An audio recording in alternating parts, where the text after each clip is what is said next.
somebody was like 76 minutes early, I think it was. So they win. Cow. So. Yeah, 56 minutes early, man. Nice. Right. Well, Joel, I think we should bring in our renowned guest tonight. Yeah. So we got a great guy tonight, right? Yep. I guess it's his time to shine. Definitely. Wait, whoa, I screwed that up. No, it's all good. My time to shine. No, I got it, actually. Joel. I got it. Okay, yeah, it was my time to shine. Go. I apologize. Justin, man, how we doing tonight? Good. I'm going to try to interrupt you at least as often as last night with the debates. It was 76 times, I think. Is that what it was? Right. That was ridiculous. Oh my gosh, that's wild. Yeah. I stopped watching it. It was tough. So hopefully tonight won't be tough. I made a drinking game out of it. So it ended quickly for you, then I'm sure. Finish the bottle fast. That's great. But in lighter news, ball pythons, man. How's the season, man? How's everything going? It's a weird time right now. What's business as usual at Kobylka Reptiles? Well, this is our first full season in this building. We're loving it, and we're getting into the really fun part of the year now, where just about every day is the really cool clutches and just a lot of excitement. It's a little bit of it's really a big time high at this time of year. Just to come and run down every morning, check what's coming out of the incubator. Yeah. Right. Yeah, awesome. I bet. Yeah, this got to be a great time of year. Yeah, so you got your coffee, just opening up those tubs, are coming at some point. Yeah. Here we go. Right? That's what we live for. It's like we're farmers, and this is the harvest season. Right. It is. Right. We put in all the work. The hurricane didn't take us out. We survived the famine, and now we get to harvest our crop. Absolutely, absolutely, man. It's such a perfect analogy, though. It really is. All year long. This is the time of year. Seasonally. I know. You probably get clutches year round, but I bet a majority are this-ish area. Big time, big time. Yeah. That's got to be similar to everybody else. So it's the reptile Christmas right now. I love it, and Instagram has changed that for us, because now it's like every day there's like a new novel snake that somebody posts, and I'm just like, what? This is crazy. So I mean, how's that? How's doing that? How is consistently posting snakes that blows everybody's mind? How's that feel for you every year, man? It's a lot of fun. It's a lot of pressure. I feel a lot of pressure. Right, I probably shouldn't. I probably should not. But I feel like every year I've got to beat not only I got to meet the expectation of the internet, right? And then I also have to try to beat it in some way. Because problem is if everybody assumes I'm way further ahead than what I am, and so I'm always showing stuff, and people are like, well, but don't you already have those like 3 years ago? No, like this is really good right now. But people just, they have this perception that it's hard to beat that. Sometimes. Yeah, right. But anytime I see you post something, that's the immediate thought that I have is, well, wait a second, what isn't he showing us? If he's showing us, that's like I told you and ruin it for me. Right. Man, and thanks, Troy from Best Dressed Balls is in the house. Before we get into serious business, he does have a semi-serious question, and he threw in a super chat. So thank you, Troy. Oh, sweet. Justin, if you were in a tag team match versus Hulk Hogan and Macho Man, you can only pick one teammate between Joel and Adam, who would it be? Well, you got to give it to Troy for asking a really serious ball python question. Right. I mean, I know who I would take. I gotta say Adam. Maybe just the beer, but you look like you could throw down a lot more than. Yeah, absolutely. No. I know who I would take. So the shirt's metal. Right. That I think gives me like +5 in my attack for. It does. Yeah. Your attack rating's high. Yes, Dungeons and Dragons. No, joking. Oh man. So, thanks for that, Troy. Appreciate that. Yep. Appreciate that. Glad we got started off on how feeble I am again. So, anyways, no, man. Appreciate you obviously coming in tonight, chat. Obviously, thank you everybody for showing up. Been a lot of fun, and this is now your third time on, I think, on our channel now. So thank you again for continually coming back for us, because I know this is it's kind of late for you. You're still at the shop. Looks awesome, by the way. Backdrop. Yeah, dude, I'm always down here so till nice. midnight anyways. Thank you. Right. Okay. There you go. All good. Right. You're not giving me up. We're giving you an excuse. Yeah. Right. There you go. But a full year now in the facility. Is there anything that you've learned in this year that you would have done differently with the facility, like setup wise or anything? Right. Honestly, not much. It's the third facility I've built now. And so I had a lot of opportunities to, make the previous ones. The only thing I changed about this one is I always think a little too small.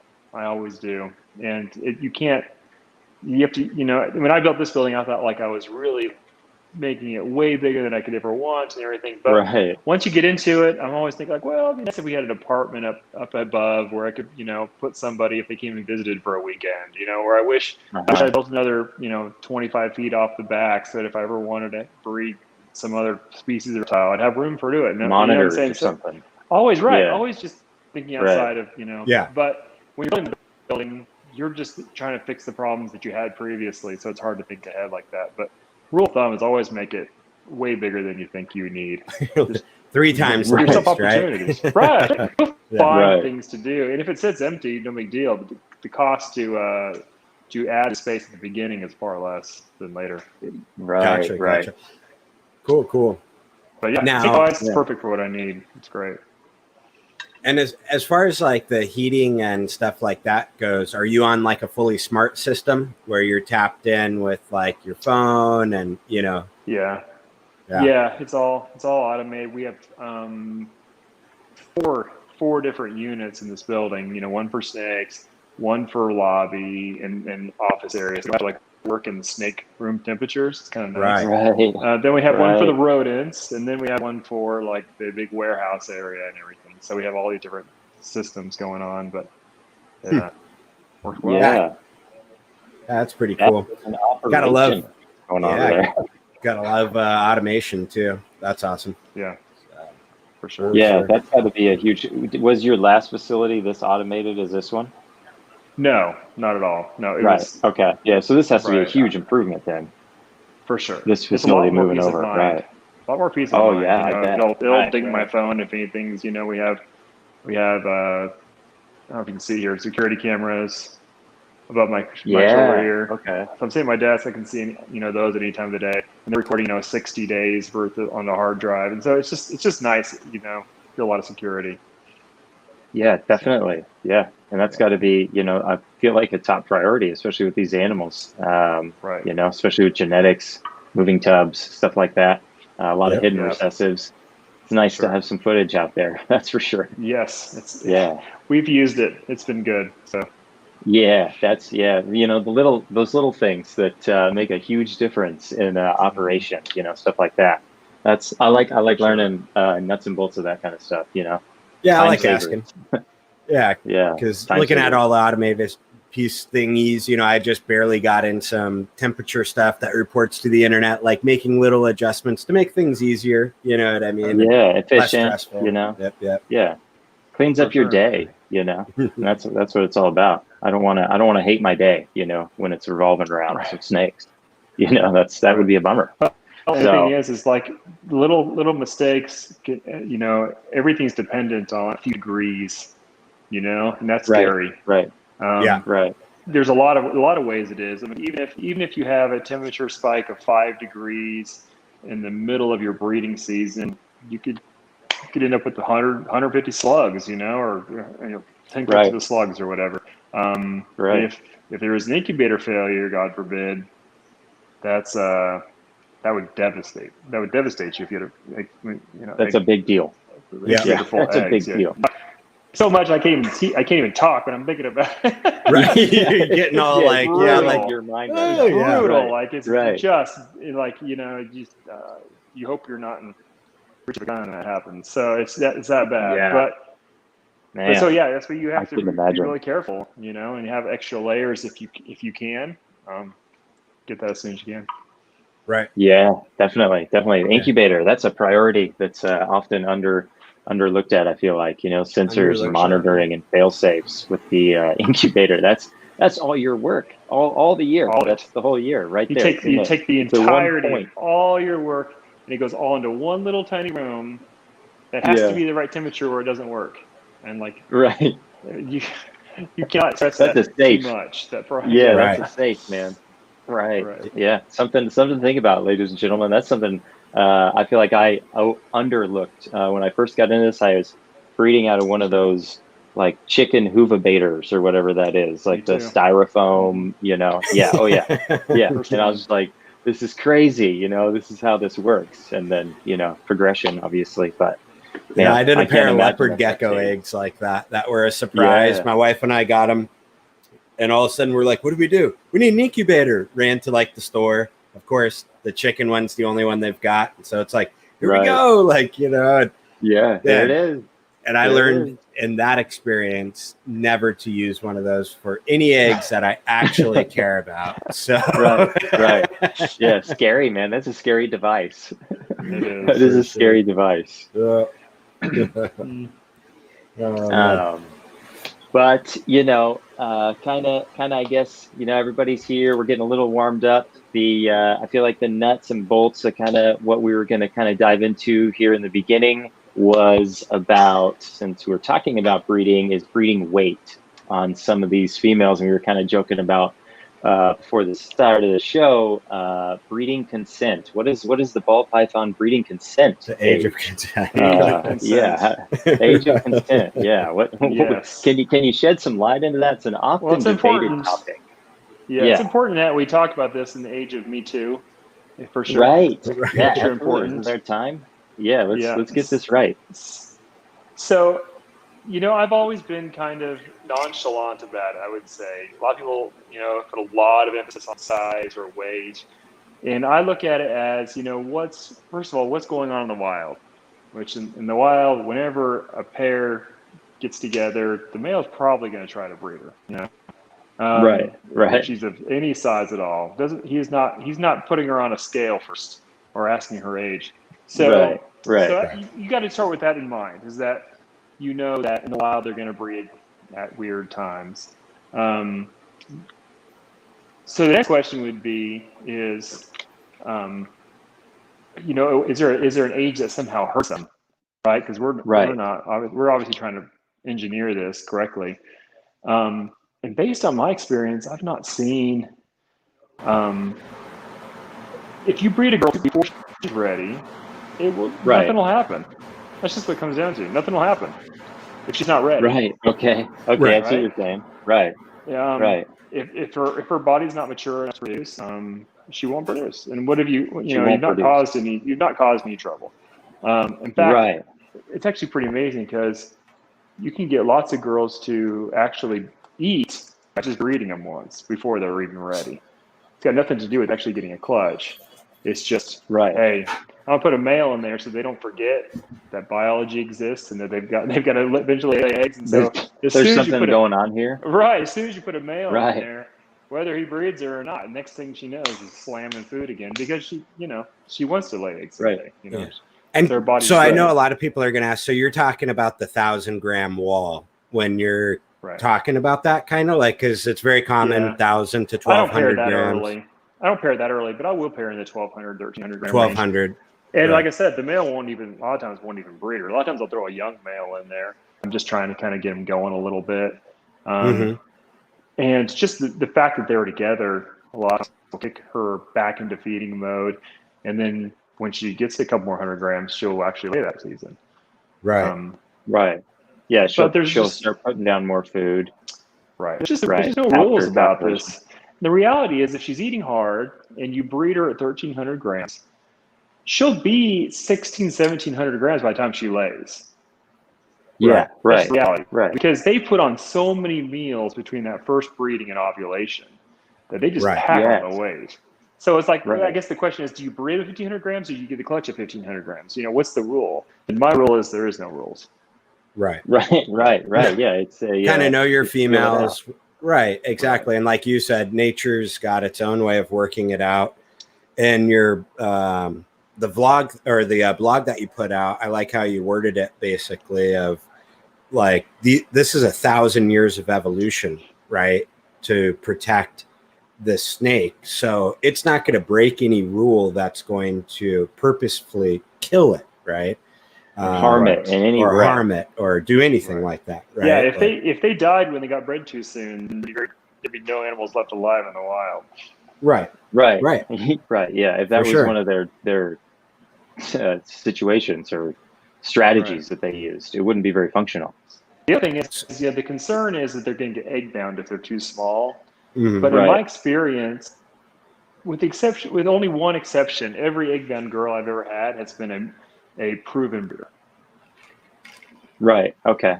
Never a first time breeder. Yeah, only once. Right. And she was on the small side, but for the most part, like every other small girl I've ever bred, they just bind. And I don't even know if that was the reason for the one, but for the most part, egg binding happens in very well established proven breeders. And I don't know the reason necessarily, but it may have something to do with they laid several clutches and maybe their oviducts are stretched out a little bit. They get a little folding going on. Right. That's my theory. I don't think it has anything to do with their size or the size of their clutch necessarily. Maybe the level of production. The consistency of the production. Have you seen a correlation to females that breed young and then later on go to egg to, have egg binding or anything like that? No. Mm-mm. Yeah. I haven't seen that. Yeah. So I think it's an interesting topic and something that I think as you're new in the hobby, it's easy to get caught up on because you're looking at your 300-gram female and you're like, every time I feed you, like, what's this magic number, right? And right. I can see that actually. Yeah. Right. So I think that's why it's often talked about and debated, and and it is a topic that unfortunately allows the keyboard warriors to be very strong in their opinions. Convictions. I would say convictions on specific weights. And rather than, I feel like the general rule is take care of your animal, and it'll be all right. It'll be all right. Feed them when they want to eat. They get up to, pretty big. Put a male in there, let nature take its course. If nature doesn't take its course, and you probably a little too young, keep feeding them. And it's hard. You're right, though. When people are first getting started, it is. They're just watching this girl grow up, and they're just thinking, when can I make this happen? When can I make this happen? Right. I get that. I guess. Yeah, it's hard for me to look at that way now because now you have so many. A bunch of girls getting up to size, and I'm not counting their weights on any of them. I don't even weigh them. I don't ever weigh my girls unless I'm selling them. I just she looked pretty big, Just to see if it's pair her up, Yeah. So she's off food right now. Maybe she wants to breed. Pair her up, right. Then breed, then feed. Yeah, and I believe that there's a significant role that feeding then plays too, obviously in breeding, and I think that's maybe something a little overlooked too. Is there anything advice you have kind of on feeding scheduling, or is there something that you'd consider? I don't know if I have the answer to that, and it's something that I've played around with a lot. So I played with the idea of just feeding them once a week, one appropriate size meal through the breeding season. And I've had good success with that. I've also tried to just pound them. Like if they're just crazy eating, I'm just gonna keep feeding them twice a week, give them an extra meal here and there, whatever, just a lot more than they would. Right. And I've found mixed results, honestly, because I think generally speaking, they respond well to being fed hard during the breeding season. Right. But if you feed them too hard and you're not in the breeding season, you can just kick them off feed and you can, sacrifice the whole year. Right. So I think it's it's a weird balance. Right. It's a weird balance. On the feed. And I think you can also overfeed them to some females. I think if you overfeed them, they get so fat that they don't produce follicles. They're over it. Right. They're so unhealthy. I think it's like an overweight human. Right. Yeah. Anything unhealthy is not going to do as well, right? Production-wise or whatever. So my strategy more or less is just to feed them well throughout the year. But then when I start to breed them, if they've had a lock or two and they want to eat hard, I'll start feeding them a little bit more, just those. Right. But not a ton, just, a few extra meals here and there. So their biology is like, hey, I can put weight on. If I grow follicles, I'm not going to be stuck without meals and like sacrificing my health in order to lay. I think that's kind of the psychology of it. I mean, I'm not thinking that, but that's what their body's thinking is like, can I make this work? And so if you give them a few extra meals, their body's like, yeah, I can make this work. We can do this. We have the reserves. If you don't give them those extra meals, they don't. And if you feed them, they don't. So. Right. Yeah.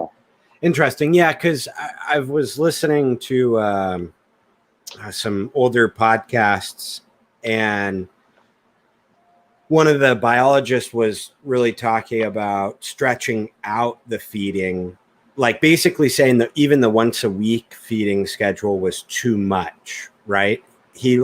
They like to push out 10 days or even more sometimes, right?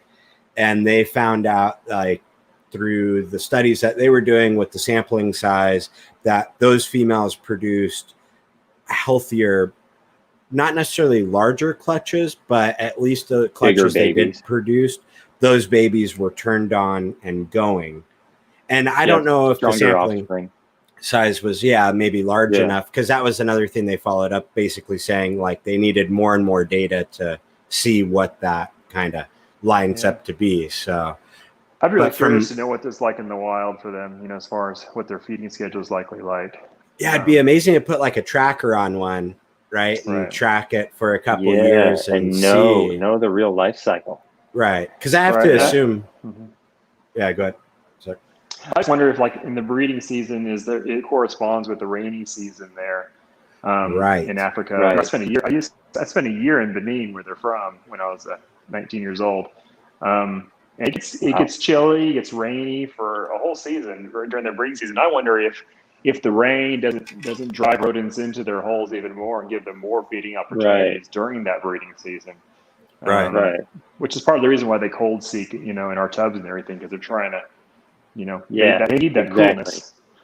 But no, I'd love to know how they do it in the wild. I think for me, practically, I have to feed around a weekly schedule, because we got employees, we got schedules, we got stuff to do. If you make it every 5 days or every 8 days, then I can't do it on a week. It just screws everything. Right. I got to do it on one day of the week just to make it practical. So. Practical. Right. For the management of that. Right. Yeah. Interesting. Yeah.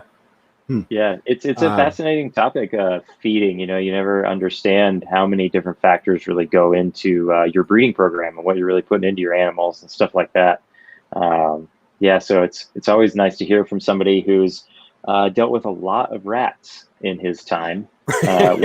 What that's like. You've dealt with more rats than snakes, really. So I'm the Hitler of rats. Yeah. Oh yeah. You're not loved. I'll tell you that. Never mind. I had some other political joke I was going to follow that up with, but we shall go back to more relevant questions. Brian Hamstra, he had a great question. With talking about feeding, getting females ready, everything like that. So first, to start this off, do you use a ultrasound on all of your females? And at what size would you throw in a male then? So that's like a chicken for the egg question. And this is a question that's kind of plagued me since the moment I got into this industry, is understanding the correlation between breeding and follicles. There's lots of breeders I talk to that they don't pair anything until they get follicles, until they see it on the ultrasound. Okay. I've kind of tried that, and I was like just appalled at my results. I felt it was very, very bad for me. To me, I feel like almost all the girls grow follicles in response to being bred. Yeah, that's just my experience. Yeah, and I've had so many people tell me otherwise. I just can't seem to replicate it in my own collection, where I see good follicles growing without breeding girls. Interesting. Yeah, I mean sometimes a little bit, but for the most part, if I don't breed them, I don't get if I wait an extra month or two before I would breed, just let them grow follicles, I don't get a clutch. That's just kind of how it works on my side. Right. A few exceptions. So for me is I pick when I want to breed my girls, and I go off their schedule. If they've ever laid before, then I have a schedule. Boom. It's nice and easy. It's the ones that have never laid that I don't even know, what cycle they're on. I typically will just, start them when they're a good weight and eating well or whatever, and just put a pairing on them and see how their body responds. If they start eating extra hard, if they start really slamming, I'm like, okay, well, she's telling me attention. something. Right. And I'll wait a month, 45 days, put the ultrasound on her, see what's going on. Oh, she's growing little follicles. All right, put her on again. If I wait a month and she does nothing, like there's nothing follicle wise, I'll think, oh, wait another month and try again. I'm saying I'm just kind of letting them tell me. But I always start with what's going on. Right. I start with the breeding. You don't wait on a follicle. Right. Never. Right. Okay. Yeah. Now, then to kind of dive a little deeper into that question with a follow-up, at what point, like follicles get up to what size for you before you either abandon it or go real hard with the male, right? At what's that cutoff of where you're like, all right. These are the real questions here. This is good stuff. Yeah. This is where like the gut of it really is, because you don't know it has the answers. How do you describe this? Right. This is experience. They're just trying, right? They're just trying things. Yep. And sometimes I try something and I'm like, man, I shouldn't have done that. And sometimes you try it, it works, but you don't know if that's the reason why it worked. You just got right. So Yeah. I'm always trying stuff. It's kind of the nature of my success probably is I'm always trying stuff and trying to understand if I do this a little different, what's the result.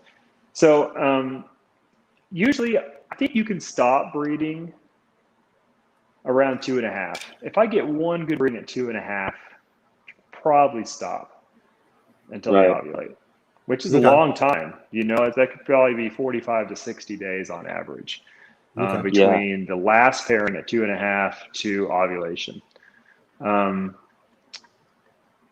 But sometimes they stall out and stop there.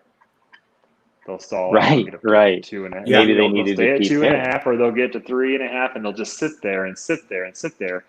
And I try to monitor that and hit them again if they need it. If I see them kind of just like, boy, they should be pushing on, but they're not. I'll try to put another pairing on them. I found that if you just stop breeding at 2.5, there's probably a 15% of your females will absorb, will not go. Right. I don't even know what the percentage is. It depends on a lot of other factors too, a lot of weather, temperature stuff. But if they stall out for very long, I think their body basically has like an abort kind of signal it sends. And a couple of these can trigger. Just too much time can trigger it, and they think. You remember in the wild, if they get caught off season, it really messes them up. They can't be laying in the middle of hot season. You know what I'm saying? They can't be. They need to stay on season. And so if you're in your room and you got a bunch of girls with big follicles, and your room, like I said, temperature spikes, even if it's just 5 degrees, they all say, oh crap, it's a signal. What season? It's hot is season. This? We're screwing up. Something's really wrong here. We made a huge mistake. Get these things out of bad. me, right? And they just absorb them. Or if they're far too long, they'll ovulate and slug them out. There's two kinds of abort: absorption or slug out. Gotcha. Slug out is almost when people get slugs, it's almost always because for some reason the female ovulated too quickly, and typically it's temperature. Gotcha. It's a temperature. It's not usually. A lot of people think it's male related. It's very, very rarely male related. Interesting. That's, and just to clarify, 2.5. You were talking, centimeters and not millimeters, right? That would be like 25 millimeters. Yeah. Just I do in centimeters. Yeah. No. Yeah, just to make sure people can follow. So that was good. Yeah, thank you for that. Yeah, that was actually good. Yeah, I had no idea what we were talking about. So that worked out. I don't have the answers. It's just I've just experienced a lot of different stuff, and my gut says you kind of try to get a pairing on at 2.5. I try to get a pairing at like before they have follicles, usually around 1.5, usually around 2.5, approximately 3 pairings if everything goes great. Right. And then the perfect pairing.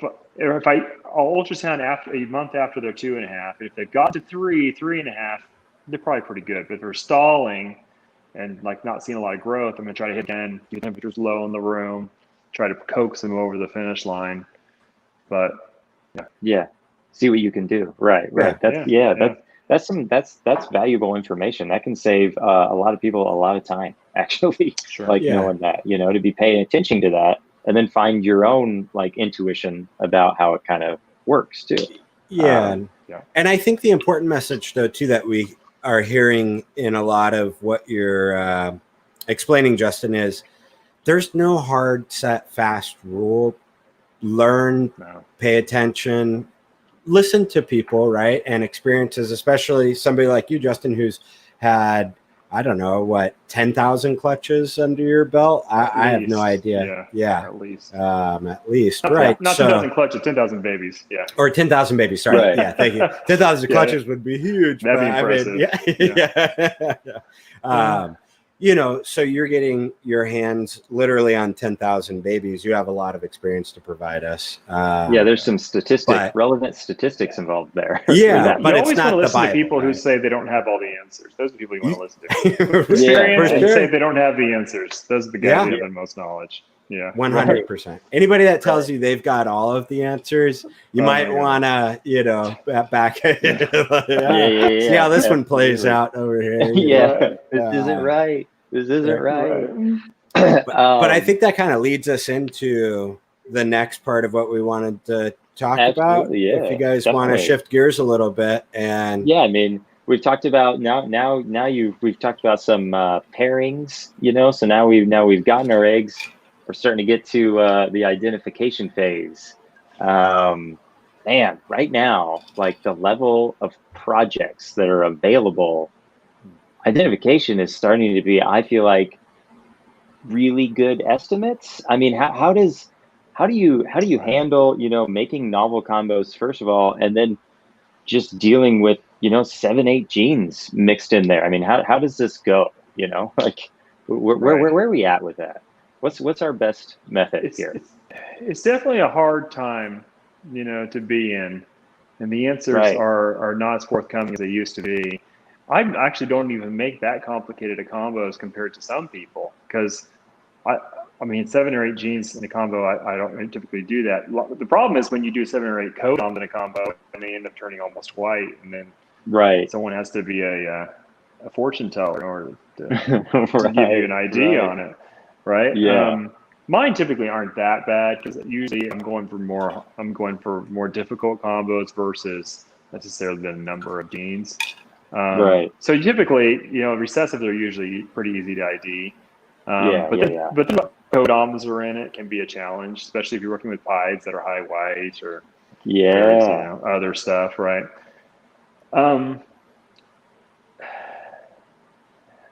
I know the answer to that. It's really hard. And from a business point of view, there's two ways to look at it. There's the hobbyist point of view, and there's the business point of view. Like what is in it versus what you guarantee is in it. Right. Because one of them's going to cost you money. True. Yeah. Right. That's the relevancy of it. Is a lot of times when these very complicated recessive with codon mixed in combos with some subtle genes, like the difference between vanilla and fire, and yellow belly is obviously elusive. It's a tough place, I feel like, for a lot of people just coming into the hobby, especially when you see that list on Morph Market. This is a wild time. This is a wild time. And the reality is on Morph Market, a lot of things are misidentified, and that's not an accusation, because I know some of mine are misidentified. I just say that as a matter of fact. I don't even know which ones they are, but I know there's some. It's just just how it is. So it's a tough time, I think. And the only way you can really, from a buyer's point of view, is just try to work with somebody who's reputable best you can. Somebody who actually has enough experience to give a more educated guess than maybe some people. But if I could bestow one thing upon this hobby right now, it would be for everyone just to come to the idea that I've had to come to a long time ago, which is we just don't know on a lot of stuff. Even if you think even if you're sure, We just got to breed it and find out.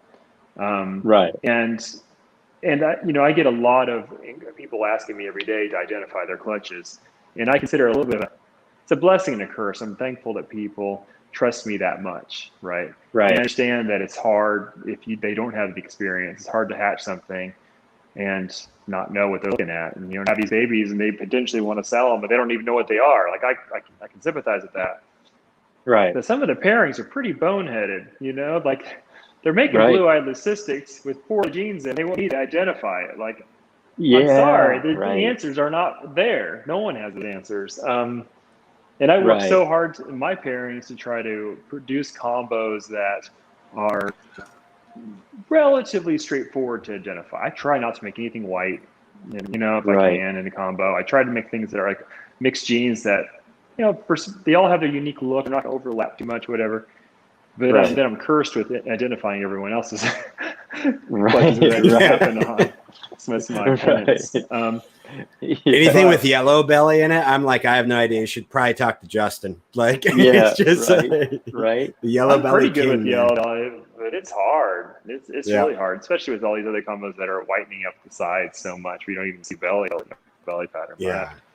So you're looking for little clues, But the idea that we just don't know what's in stuff. And if you buy something, if you're going to buy cutting edge, you're going to likely buy something that is so cutting edge that you might find there's an extra gene in there. You might find there's missing a gene in there because the person who made it doesn't necessarily know all. They've never seen it before. Right. That's the thing. Sometimes you jump ahead. You hatch a baby that's well ahead of the missing link parts, right? They haven't seen the ones in between. They think they hatched this. Plus, there's the fact that everybody wants to believe that they hit the combo they're wanting to hit, right? Absolutely. There's that little set that has all the genes. And I do it all the time. Everybody. I try really hard not to do it, right? You see a baby come out, and you're like, oh, I hit it. It's got all genes. It most probably doesn't. But you want it so much. So there's just a lot of different speculation going on. And I try to tell people, like, look, most of my collection, I think I know what it all is, but I could be wrong, and it's all an experimentation. I'm seeing what came out, looking for, I never take it for granted that I know something. And so when I get an unexpected results, the problem is if you start with a premise that's incorrect, you could build for years down the wrong path, thinking that you have all this stuff that you don't. And it's not. not. See that happens sometimes, right? Yeah. Difficult. So there's a business side where you're trying to guarantee it all, and I think that has kind of gone out the window too. Like, So then I guess like I like to reflect back on kind of the newer people coming into the hobby, because I think this is a topic again that they dwell on a lot. So is it appropriate for somebody to ask for a 100% guarantee, right? Yeah. Or how do you, like, as a seller, how do you talk about that with somebody? I think it's appropriate to ask. I don't think that many people would be, I don't know. Again, the more willing they are to give the guarantee, the more I suspect their ID, I think. Right. Yeah. No, and that's important advice, right? You know what I mean? Like, I can actually almost the most straightforward thing, and I'll still say, look, I don't know for a fact. I just think so. And I know better than most people. You can't find very many people who know more than me about it. Oh, I still don't know for sure. Right. And that doesn't mean like so I have on my website now basically and I was actually following Ozzy's lead on this a little bit. Basically, that we just can't guarantee codoms anymore. Right. It's gotten too complicated. It's the price of being so cutting edge that if I was making regular stuff like everyone else, it might be a lot easier, but it's just not that easy. So I guarantee hets, of course, because hets I can control. What's happening? We know that what's being passed on is there. Right. Yep. With codoms, though, I just can't guarantee it, and it's not that I'm not willing to make something right, though. You know what I'm saying? Because I kind of am. Yeah. If I feel like someone really got burned by a mistake I made, then I'm going to do something about it. That doesn't mean I can guarantee like exactly what I'll do about it necessarily. So from a business point of view, you have to know what your liability is, what your exposure is. And And so that's kind of the business side of it, is trying to figure out that balance between taking care of customers, being right, making sure they're taking care of much you can, at the same time, not being held hostage so you can't even do business because you don't have the answers. Absolutely. Right. Yeah, exactly. Absolutely. Right. There is there's a decent, right. There's a decent chance that the customer might get an extra gene or two that they didn't pay for. And no one ever tries to give me money back when that happens. Right. Everybody wants the money back though when they don't get it. Yeah. It's the other way. So it's just, to me, it's like I try to be conservative in my ideas and selling. I try. And I think that long term, the karma of being conservative pays off when people gain a trust factor. Yeah. So Yeah, definitely. Definitely. So extra gene is way more valuable to a relationship down the road than saying it's there and not having it. You know? Yeah. Right. From a customer standpoint, being undersold on what I'm getting and winding up with more, I'm always going to be happier. Right. So like, you know, as the seller taking that approach, but at the same time, right, you don't want to always be giving away stuff for free or undercutting. So approaching it from, hey, this is my best guess, and because what we're working with is going to command a higher price, you have to be willing to take that gamble with me, right? Type of thing. Right. You know what I mean? Right. And that wouldn't be an unacceptable answer for a breeder to give a seller if they were asking kind of what's going on here, you know? Right.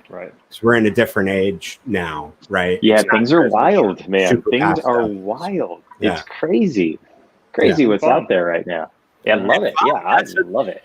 Joel and I were kind of talking about this topic a couple days ago, and that's what I pointed out, is that's part of the fun of what we're doing. Actually, yeah, this is cool. You know, there is some money, some monetary exchanges taking place to get some stuff, but if you're dealing with people that are reputable, have been around for a while, you know, go along. It's fun, right? Try and experience the whole. Yeah, if good I breed it, I'll know. You know. Yeah, and keep it, and then you can breed it and ID it yourself. You know. Yep. Exactly. So having kind of dove into that little daunting Morph market page, there's a topic that I think is a cool topic to talk about. It's actually kind of maybe even two topics. It is the Trick Hurricane. Let's do a versus, and then the Mahogany Stranger Man. Right. So we got fight night here. Maybe you could. I don't know. Let's talk Hurricane. You know, what do you got? What do you got for us on that? They're very similar. It's funny because I have the Trick and Hurricane. And would you be able to show us two examples right now when we talk about this, or would it take a while to get them? And if it would take a while, because I don't even know if I have a regular Hurricane or a regular Trick. You know, they're mixed up into other genes. Right. Okay, sorry, just had to ask. But across the board, though, I would say they're highly similar. Okay, and I've seen a lot of variability out of Hurricane and a lot of variability out of Trick, where you'll hatch amazing examples and sometimes they're not so great. Right. I look at it from a weird perspective, I think. I don't know. I'm very analytical in how I view these things. And so I look at myself, I look at it as, okay, what can we prove and what can we not prove? That's how I look at it. Right. So it's impossible to prove they're the same. All you could do is you could prove they're allelic. You could do that. I mean, again, don't have to put a lot of work in to do so. And it's even viable financially or otherwise to put that work in. You'd be 6 years down the road, man. Guys, I proved they're the same. I know everybody thought they were anyways. You know what I'm saying? Like, for what purpose would somebody do that? Right? So I look at it like that. Like, almost from a lawyer's perspective. Like, what can we prove? What can we not prove? So we could prove they're allelic. We could never prove they're the same. We could prove that they're so similar that there's a difference. Maybe like butter and lesser. And again, it's all theoretical. We could prove they're different easier, because if we prove that they're not allelic, we'd know right there, right? Yeah. Again, we're talking about a lot of work, though. Someone's gonna have to go get a Trick. Someone's gonna have to go get a Hurricane. They're going to have to breed them together. Okay. Right. The combo is going to look like something, right? We don't know what. Right. They're going to have to take that combo, breed it to a normal, right? And see if they all get these breeds we're talking about is completely outside of the realm of what people actually want to do with their time in ball pythons, in my opinion. Right. right. I'm not interested. Right. I'm not interested in doing any of those pairings. Yeah. Okay. And so those are kind of the two options for finding out, right? Right. And then you do yourself, okay, if it's not worth it, then what are we arguing about?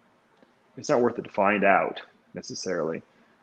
Maybe we just enjoy them both. And right. And if you think Trick and Hurricane do the same thing, then work with the cheaper one. You know. Right. If you know, same thing with Mahogany and Stranger. If you think that Mahogany and Stranger are going to be the same, then buy a Mahogany, for crying out loud, and be happy.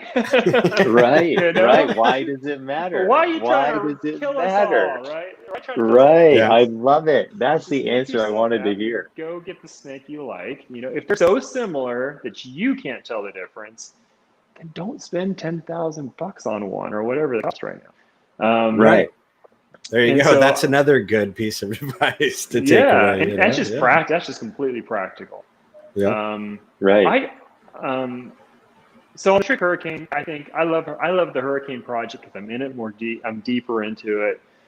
I'm not going to breed them together because I want clarity in my pairings. I want to know that if they are a lilac or they're not a lilac, I want to know what line I'm working with and then what I got. Okay.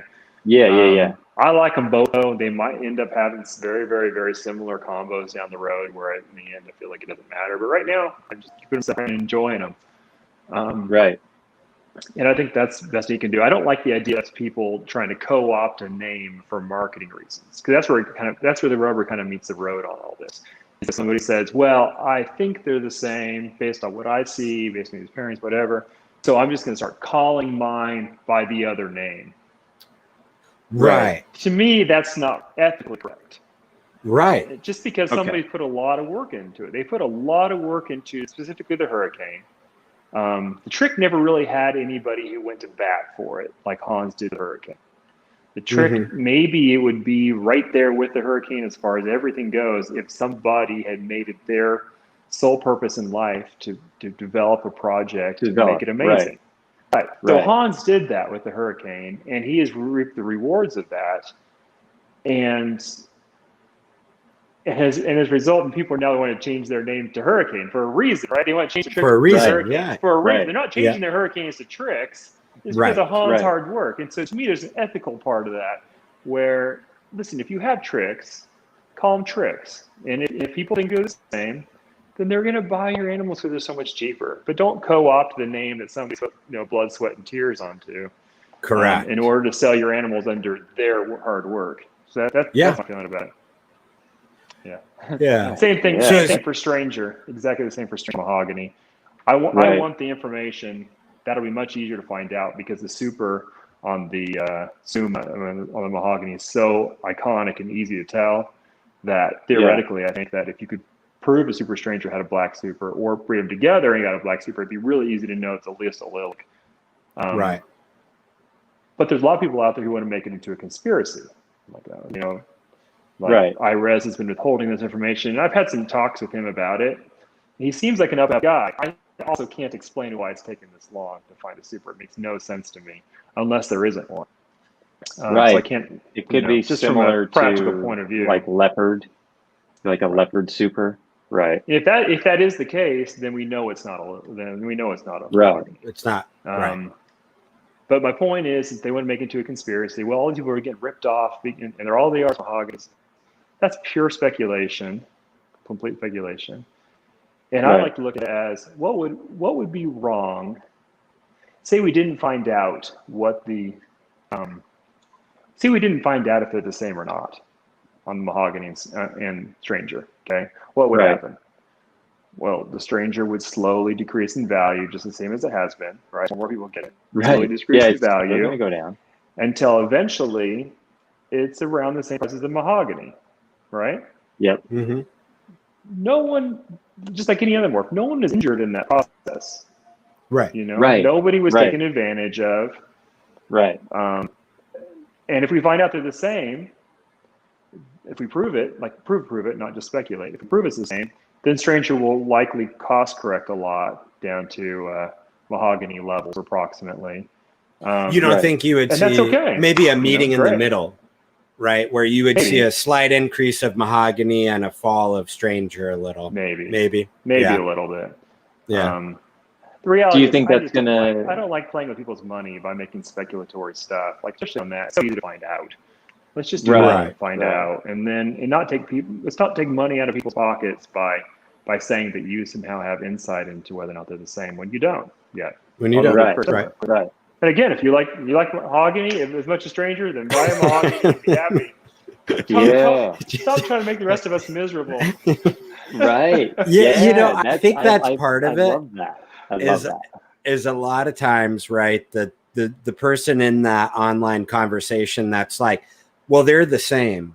They're not the same person, 5 posts before that's like, I just bought a Stranger for X amount. Right. And then, saying they're the same, right? Because that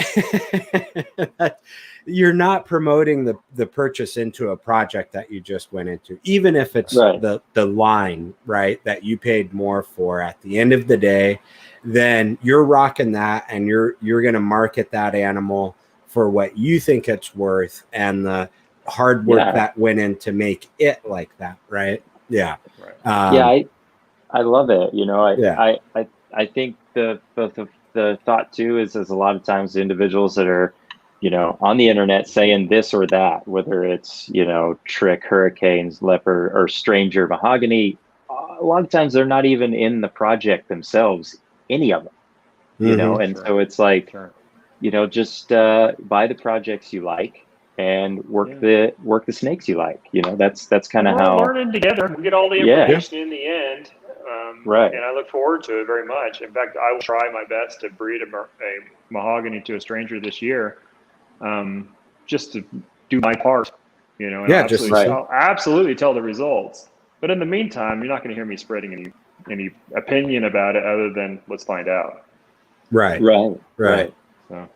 Yeah. And that's another thing too, is people weighing in on projects that they have no stake in. It almost seems like they're trying to light the firecracker in the crowded room and then close the door behind them, right? And see who jumps. Everybody comes with everybody. Right. People always get people's lives, people's investments at stake, and so I don't want to get people in their investments. Yeah, it's all speculation. Good people. Yeah, definitely. Yep. Yeah, exactly. So I have maybe a question, since you are working both lines, Hurricane and Trick. Have you seen maybe a consistency in better Hurricanes more often per clutch or better Tricks more often? Like, is the gene prominently stronger in any line? Do you see any of that maybe, though there are similarities? Like, I don't know if I've made enough in order to say. I don't know if I have made enough to be able to make that claim either way. I probably made 5 or 6 clutches of Hurricanes, but they've been dominated by clowns. So, you don't get to see a lot of regular hets, and I probably made 4 or 5 clutches of Tricks. And they've all had lots of other codoms in there. So that's hard to speculate on. I will say that I have seen some Tricks that are very, very subtle. And I've seen some Hurricanes that are very, very subtle. And I've seen excellent examples from both. So I can't say which one's more often though necessarily. Okay. Right. There you go. Yeah, that's it. Now, I forgot to mention this right when we first started talking. What about Blitz? Is that the redheaded stepchild between the two? Like everyone's it's the Me Too one. Like, oh yeah, I'm here too.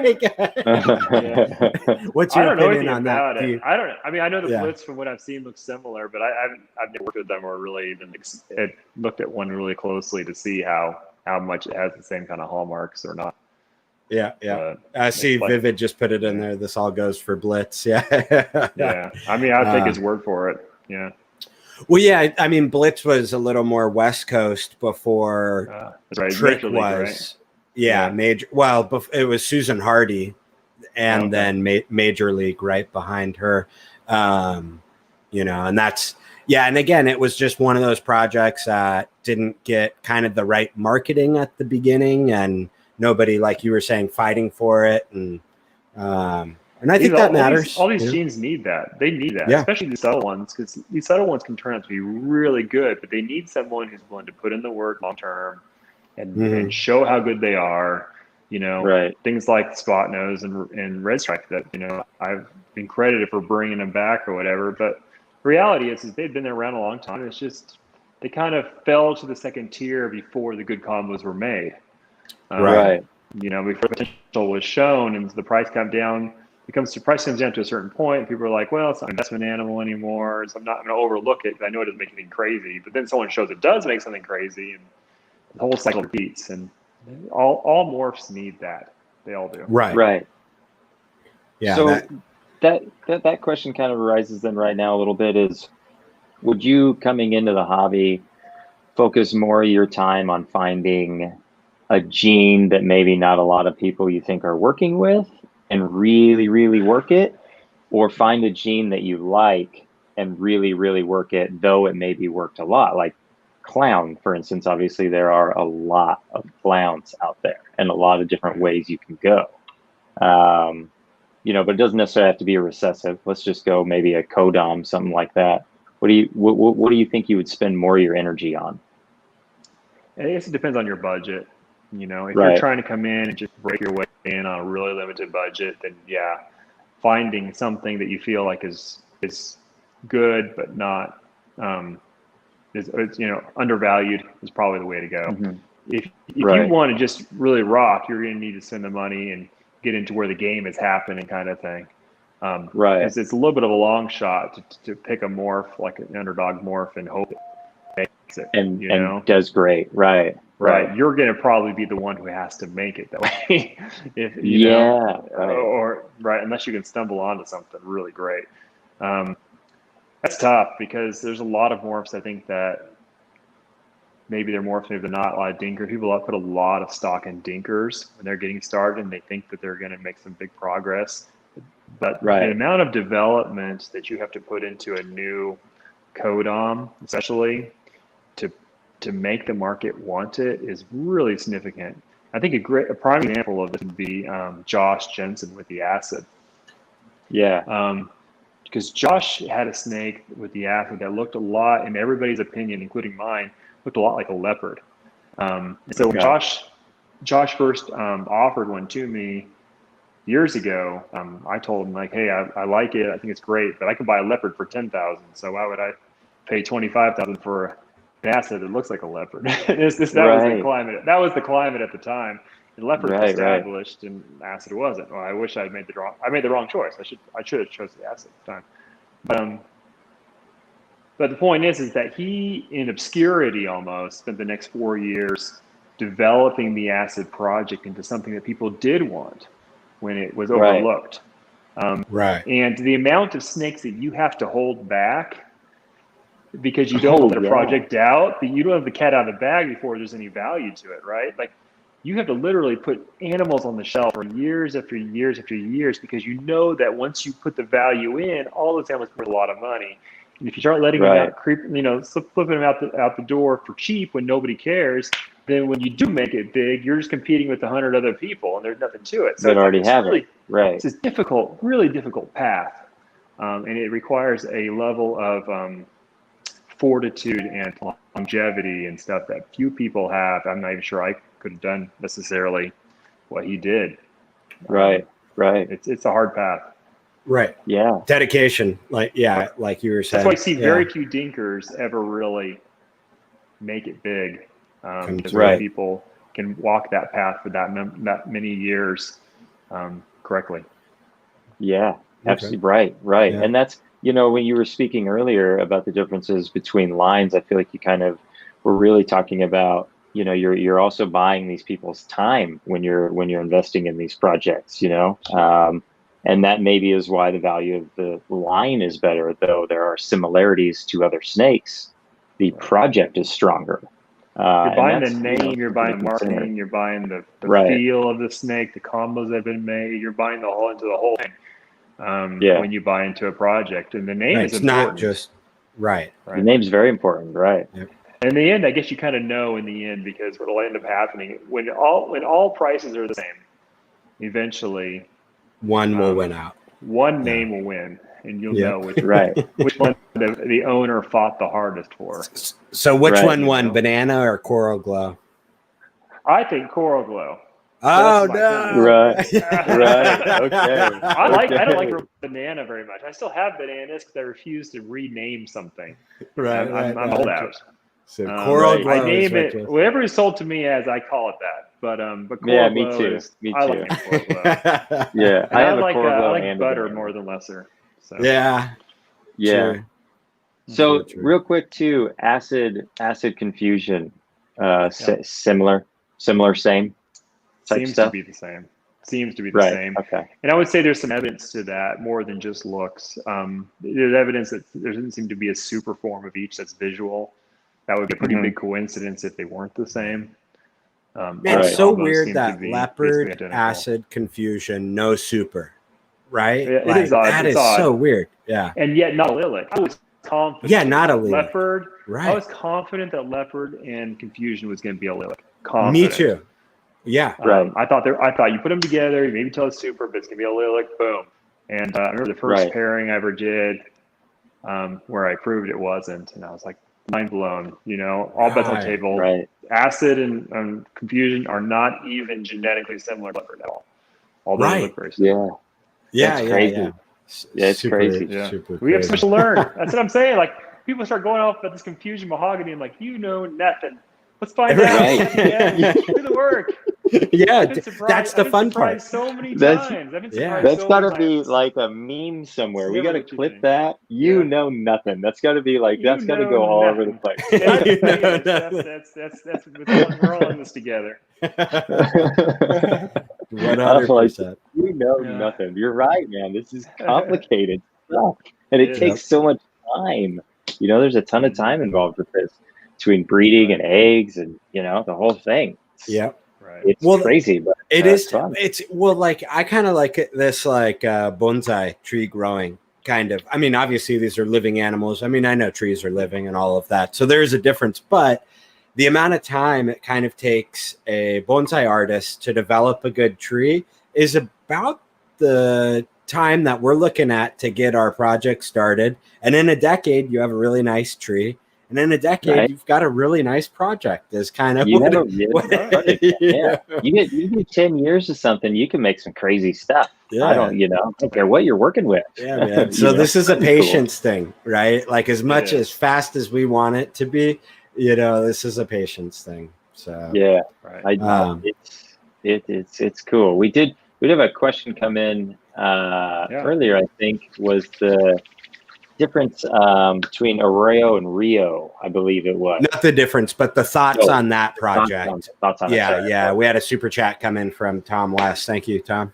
So, I'm not in that project at all. I was wondering. I was going to ask you. You have nothing? Oh, interesting. Wow. Nothing. Okay. Wow. Only because I have a hard time. Like I see the Rio combos, but it's almost a recessive. It's not that easy in my opinion. Been debate on both sides. Yeah. There's a lot of really subtle codoms, for sure. But no, I think they're cool. I remember when Dan Wolf made the first Rio, I think everybody lost their mind about it. But then see, there's an example of a guy who developed a project but then kind of left it, and true. It kind of got thrown out to the wind and to a bunch of people and. It's not. In his defense, I think he was retiring at the pinnacle of that project. He was just kind of like, "I'm done, guys. I'm buying the motorhome. I'm out." I'm not gonna. I won't bash him too hard, but it didn't do the projecting services. No. So it kind of got left, and it got left to a bunch of different people who are picking up the pieces. Trying to reinvent it, but with no clear, there's just no clear person direction and the guy for it.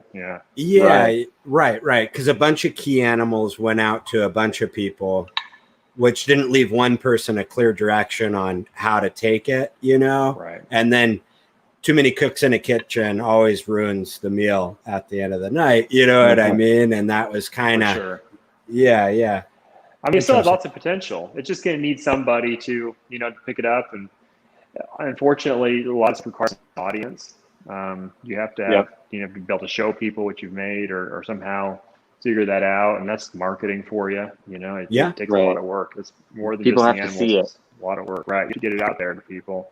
Yeah. But usually, all these things really require is one crazy combo, really crazy combo. Like for me, the Pompeii made the Red Stripe project, right? It made the Red Stripe project. Right. Oh yeah. And I made, you know, I don't know if I've said this before, but I made probably 10 Red Stripe clown combos before the Pompeii.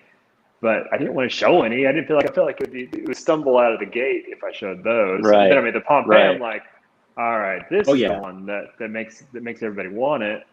You kind of have to work. We work for a while to develop that one thing, whether it be the Rio clown or the whatever, I don't even know, but whatever it is, right? Whatever it may be. Yeah. Right. You show that animal like, what? We gotta have this. We can't make this any other way. We gotta have that gene. So we all got in to get it now.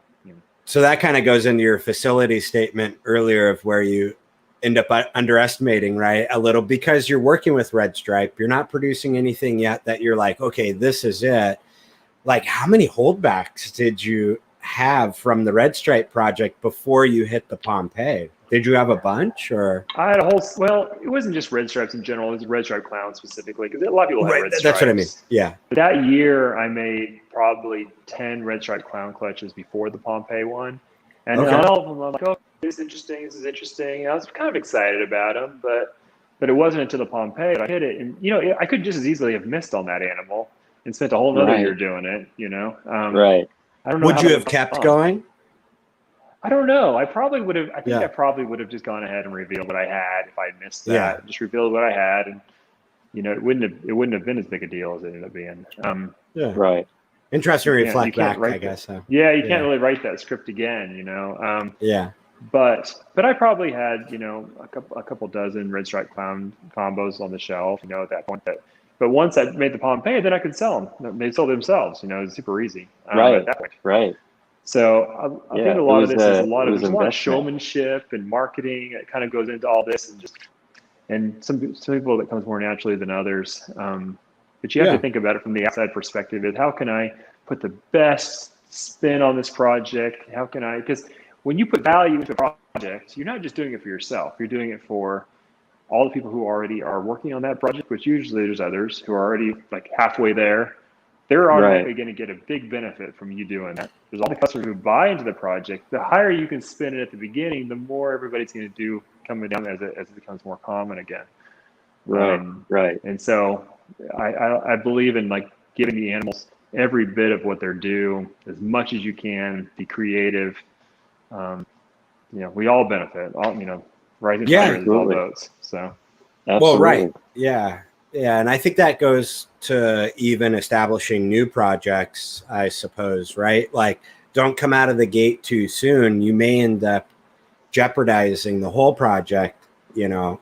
It could have been something incredible. Yeah, right. Yeah. Exactly. You get one first impression. That's it. That's why they call it a first impression. That's it. Yeah. Pivotal. Interesting. And that can be pivotal for an entire project, you know, stuff like that. So speaking of, I'll scoop you guys here. We're doing the Redhead project. We're unveiling the Redhead clown in October. Okay. That'll be the next Red Stripe clown. So it's really good. Yeah. Are you doing a premiere release? I want to. I want to. That I was was a going lot to do it of ahead fun. of Tinley, but Tinley, of course, is not happening. So now it's like I pick a random date. It feels kind of wrong. Yeah. But I'm going to. I'm kind of waiting on one more clutch to come out, but it's a really neat project. I'm excited about it. Awesome. Yeah, there's been a lot of chatter about Redhead. There's been a lot of people asking about Redhead. I mean, buy them now. Is there? Yeah. Is there anything else you want to tell us other than just buy them now? You know, it's a gene that it's pretty subtle. It's really cool. It's pretty subtle. There's no known super yet. I've had 2 4-egg collections and not managed to get one, but it's a very small sample size. Not managed to get a super yet, but I think it's out there. It's kind of subtle, but when you put it the right stuff, and there's one gene that I found this year that's really common that just unlocks it. Like, oh man, the combination is like, you know, crazy. Wow. Like nothing I've ever seen. So cool. So it took a while, but I've had the gene for 5 years now or so. It took a while. We found the gene this year. We found it's great in clown, fantastic in clown, and then now I'm waiting on the collection to find out if I can get clown plus that gene that makes it go boom in one animal. Right. I'm hoping to get that before the reveal, but we'll see. Ooh, Sweet, man. that's a big one then. Yeah, I'm that's excited. that's I'm a excited. cool about it. project. It's all about. Thanks. It's just a lot of fun. So That is fun. I can't wait. Yeah. That's So gonna be talking good. about some little more obscure projects and things, we did have a question come in from Elegant and wanting to know some more details about the Mario gene. I know I've watched your price list and seen some animals come in, come out. What do you think it works well with? What are you doing with it? So Mario is a very unique project in the sense that it was misunderstood from the beginning. The gentleman who had it, and I can't think of his name off the top of my head right now, so sorry in advance for that. But he originated the project. He received an animal that was proved to be codom. He line bred it and made these crazy light Mario.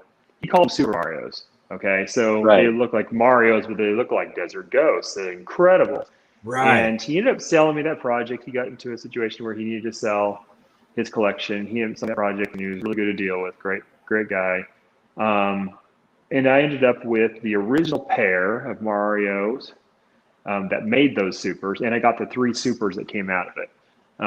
Oh wow! Okay. And so I thought, man, this could be the next big thing because we have a codom here, which the super form looks like a desert ghost. If we can have a codom desert ghost, how easy would our life be, Right. And it looked, in a way, they looked better than a desert ghost. They looked incredible.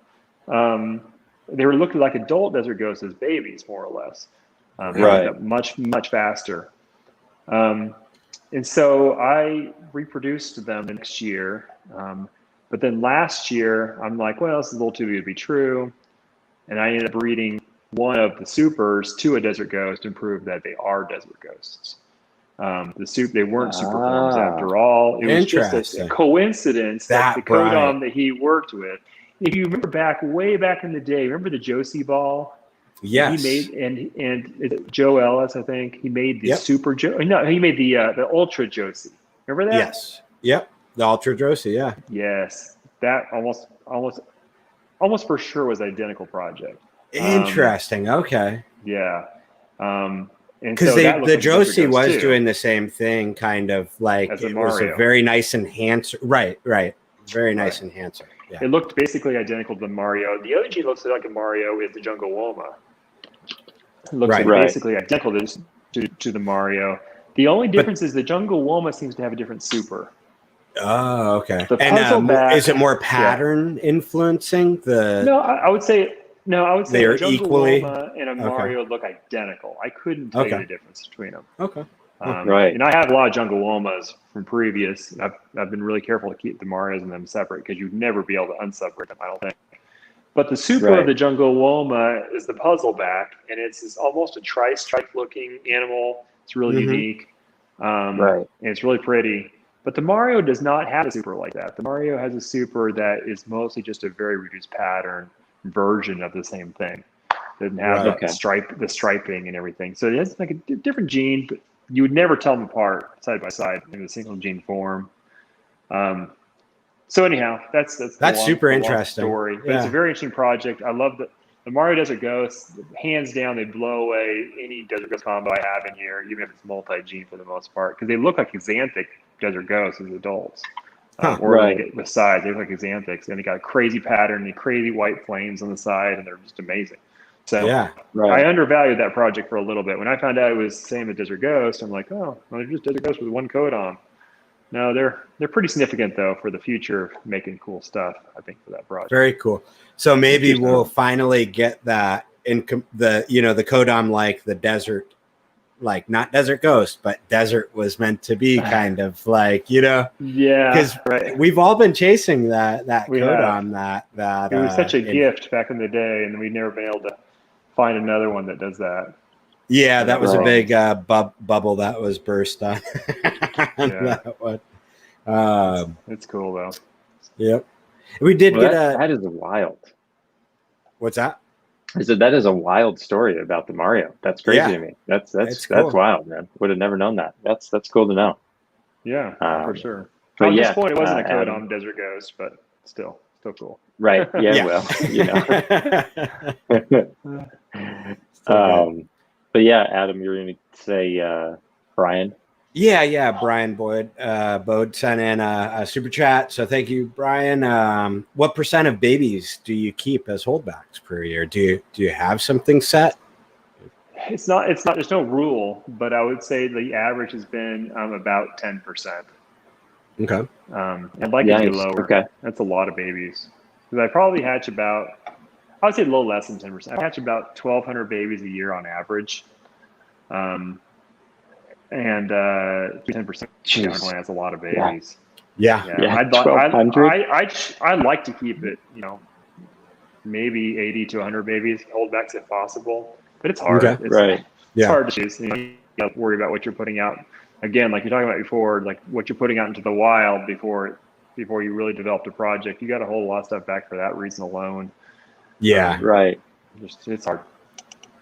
Yeah. So that's a crazy thing to think about, to consider when you're doing this. Because I know a lot of guys that try and keep smaller numbers will kind of turn and burn it. You know what I mean? They have a female drop eggs and they go, okay, this clutch is going to go for me. I know at least mom will be in there, if not more. Females being sold right now, like gone, right? Adult female, you mean? Yeah, adult female, right? Yeah. Like a lot. Yeah. Like I know quite a few guys that'll run their whole collection kind of like that, depending on what the female is. But like, that's fine if you're doing codoms, but if you're doing like recessives, there's no strategy that works on that really. Right. Because that mom is a foundation and can help even build further, right? So you wouldn't want to necessarily all you're drop running her. is math problems, essentially. It's all you're doing is solving math problems. And a double het girl, you're gonna think, well, I have a visual to replace it with. Yeah, it's just you need the chances. You need the chances. Right. The odds are too long. Right. And the numbers are too narrow. So why not keep the double het? I do sell double hets, but it's a hard choice. It's not like, oh, I'm gonna make another one, just get rid of this and that. Not like that at all. Right. I have to know that I have a certain number of visual heads on the shelf that are producing to where I won't even really miss this girl anymore. My numbers are being fixed by another female, not just I got another one. Right. Yeah.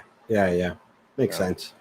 Yeah, that's a good way to look at it though. Just on the chance, you see it as, well, this is a double het. Well, no, it's still another chance. It's a whole clutch of chances that you're really actually getting out of that double het over the visual, I guess. Trading one. If you go triple het or quad het, you're onto a whole other realm of difficulty, chances, and long term.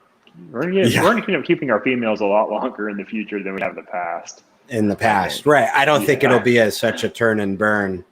You know what I mean? Multi-recessive, yeah. Right. And so looking at the recessives out there, especially the ones that have a strong foundation in the market, clown, obviously, pied, hypo, xanthic. Do you think the market's in a place where we can, as breeders, no longer choose, well, I have a pied project, I have a clown project. No, I need a clown pied project, or I need clown hypo project, right? Like, Yeah, I love this interview so far. This has been my favorite interview. You get to ask questions. It's been really fun. I'll be honest with you. This is my favorite interview I've ever done. Right on. You guys are asking the right questions. These are the questions that I wrestle with constantly in my head. How to look at this for the future, right? And not be caught up in things that have been in the past to where you lose sight of where things are headed. Right. I agree with you completely. It's just gotten exponentially more complicated, and managing a cutting edge project now and 5 years from now is going to be exponentially more difficult than it was 5 years ago. Right. Exponentially. And it's no laughing matter. It's going to be a big difference. And so every day I'm thinking, man, do I have what it takes? Am I making necessary changes? Am I thinking of these in the right way? Because you're right. It's all these projects now. We used to think about, I got clowns. I got 12 clown clutches this year, five clutches. Right. Now, everything's a jumble. And I'm going through my racks and I'm like, okay, I got 10 quad heads here, but there are quads for all different quads. Like none of them are compatible with each other. You can't mix and match really. They're really straightforward. And so there's some overlap between certain ones. You're like, well, maybe I can sacrifice making this gene, put those two together, and then you have pos heads, and it's just running. And then the numbers you need to run a project well is significantly higher than it used to be. So to stay at the cutting edge, it starts to become more difficult for the smaller keeper. Right. Put it this way: say a cutting edge in multiple projects becomes more difficult. Going to be more for the smaller keeper. Right? Because I'm looking at like the number of animals I have to hold back in order to stay relevant in a lot of different areas is going to become higher every year than it is now. Than it is now. That's a little scary, you know. I mean, something if I was going to sacrifice and be like, these are my signatures, and I'm just going to. But I like to. You're going to have to everything, pick. you know. I want to keep leading the charge wherever I can. So because you also never know. I mean, you never know when a gene pops, where that right combo comes out, and there's like, oh wow, okay, perfect. I want to be the one who finds it. So yeah. Or even be just geared enough to quickly shift if you need to. Right? It's about that pivot. It's extremely financially good to be second place on a lot of stuff sometimes because you find out what works and you just hit it. And then you're in boom. position. You got to be in position. Right. The person who's in first place can waste a lot of time looking at a lot of dead ends first before they find second place is just right there. Right there. Right. The innovators usually make the most money. I think like statistically it's stuff like that, finding the product and then improving the product. That's why clown does so well, because we have a similar characteristic that does great in a lot of things. It kind of brings us back to the original morph that we like, but it improves, and like. Well, it's like having a new species on hard mode, really. Right. Like you have a whole nother species because it's completely different than a ball python. There's really no similarity between a clown and a regular ball python. It's compatible. It's great with so much stuff. And to put all our ball python combos into it is doing it on hard mode because you're putting it into a recessive on top of that. And I think so. There's different waves of clown. This is another interesting topic. I feel like different. We started with clown, right? Then pastel clown became the thing. That was like I consider that first wave. Pastel killer clown. Everybody's making pastel killer clown. Possibly make, right? Yeah. Then it died off. No one cared about clowns for about 2 years, right? Right. Then I made the fire clown and the firefly clown. And that started bringing me back a little bit. And we kind of went that realm of where we're more neon, more pretty. Right. Then spot nose is what like just stratosphere, Right. You got spot nose and Batman, and suddenly we were on another level. Clowns were the hottest thing ever. So that was phase 2. In my opinion, that's phase 2. We're in phase 3 right now, which is we're making clowns with spot nose and yellow belly, the 2 key genes that are blowing up on the sides. We're going the opposite of reduction. We're going crazy clowns, much pattern as you can get, blowing up red sides, much color. Just that's where we're at. And I feel like we're pretty far down that road. We might start to feel like we're getting to diminishing returns. Clean I feel like the next one coming is back. Clean clown's coming back. Well, the two ways. Desert Ghost, okay, of course. All of our current combos, we can make them even harder, put them with Desert Ghost, make them all better, right? So that's endless, fruitless exploration that we're never going to get to the end of that, really. We might get to the point where we feel like we've done enough, but we're never going to get to the end of it. But the next thing is, in my opinion, is the G-Strike clown. Right. Like that to me is a whole nother realm of potential pattern that is different than every previous generation of clown we've made so far. It's insane. And we haven't even scratched the surface. Ozzy made a couple killer animals from that project this year. Right. And so is Garrick DeMeyer. I'm working that project really hard to also leave my mark on it in the near future. But it's going to take many years to develop that to where it could be as well. So there you guys go. You got an exclusive into the future. Wave 4, baby, it's coming. Right? Wave 4, here it comes. Next stage clown. This is something that Adam and I, we had talked about on the phone. We're like, okay, we need to talk about, like, we get where clown's at, but where is clown going to be? Where is it going to be? So this is crazy to hear, There's, it does do well. It does well. I haven't seen a gene it doesn't do well in, so it's and to give Shane some credit, he's been saying G-stripe clowns are the future before anybody else. He's first. Shane. First tonight. All right, we'll give him first tonight. And Desert Ghost G-stripe clowns, put it all together. Oh man, bam! Yeah. Sorry, Shane, you've been trumped already. Yeah, so. Bummer. Oh man, no, I like it. Well, Jesse, it's been an hour and a half. We try to be a little cognitive of everybody's time. I know it's getting late there, and you're a busy guy, obviously, hatching out. What is it, 200 plus clutches this year on your deck? Yeah, we're at 209, I think, and we're winding down pretty hard, so it won't be too much. Right. But yeah. Yeah, 209, man. That's a couple. That's a couple. Yeah. Yeah. So it's all the good ones in the last, so looking forward to it. Yeah, that's where it's at, right? Yeah. Well, we really do appreciate you coming on here. We do have some random different lightning round questions that we're gonna walk you through really quick. So kicking this off, what do you think your spirit animal would be?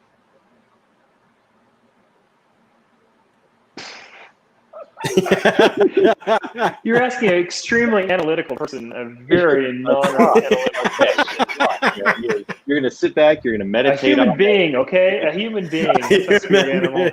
Is that a first? Is that the first answer? A human being is your spirit animal. Okay, yeah. You're right where you need to be, man. You're right where you need to be. I'm living my best life, man. You are. You are. All right. Yeah. Okay. We nailed that down. Okay. So then, as a human being, what's a pet peeve that annoys you the most?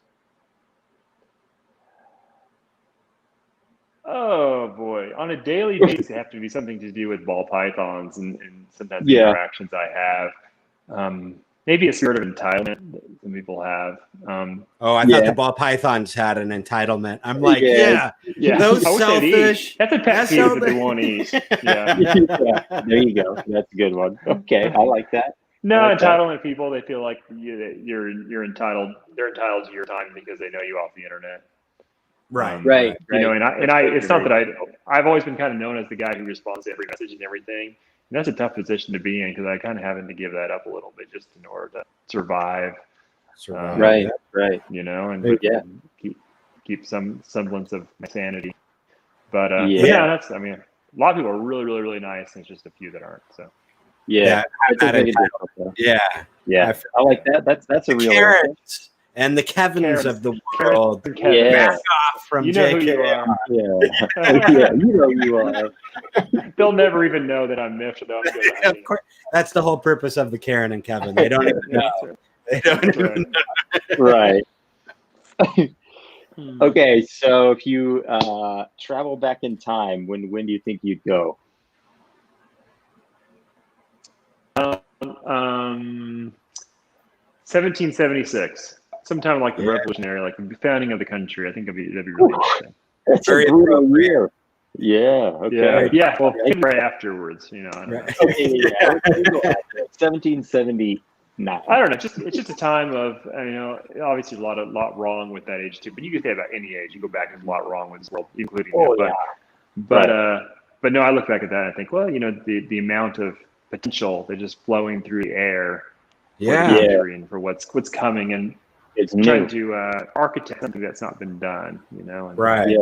Yeah. So, crazy. Yeah. 1776 Exotics is in the house tonight. So, right. 76 Exotics. It's like Outlander. Have you guys watched that show? Outlander? Yeah. A little bit. Yeah. The later seasons, they get into revolutionary periods, and I'm like, holy cow, man! If you knew what you know today, going back then, right. Yeah, Extra fun. crazy, man, crazy. Yeah, it's a cool thought experiment, traveling in time. I go down that road. I dabble with that from time to time. It's always fun. But we've already asked you, button or fly. Do you want to remind everybody? Are your jeans a button jean or a zipper fly for the road? Really? Yeah, I knew it. I knew it. So Justin's team zipper as usual. Yeah. Okay. No, but Justin, man, thank you. It's this has been awesome. It's been really fun tonight. We had a great turnout. It's been a lot of people, a lot of people in chat. We want to thank you all so much. We do apologize if we have missed any questions. We definitely do our best. If you want to comment on this video after, we'll do our best to try and relay those to Justin. Seriously, Maybe though, you guys nailed it though. Really, I feel like you hit on a lot of important topics that people get overlooked. You got thank you. Real, I don't know, the real meat and potatoes of a lot of stuff where a lot of people, miss it, go right off the surface. So All right, I had a lot of fun. I enjoyed it. Yeah. I love throwing going through the thought exercises with you as well. Like, that's the fun part about this. Yeah, that's what we like. We like getting you going like that. That's cool. Yeah, we like that. But nothing. Right. Yeah, right. Somebody has to make that clip. We'll make the shirts. Nothing. All right. Yeah. Well, thank you all, chat. Obviously, we'll be here next Wednesday talking about this interview, I'm sure, for a while. Justin, really, truly appreciate your time, man. Till next time. Till next time. We'll have to have you on again. But good night, everybody. See you. Awesome.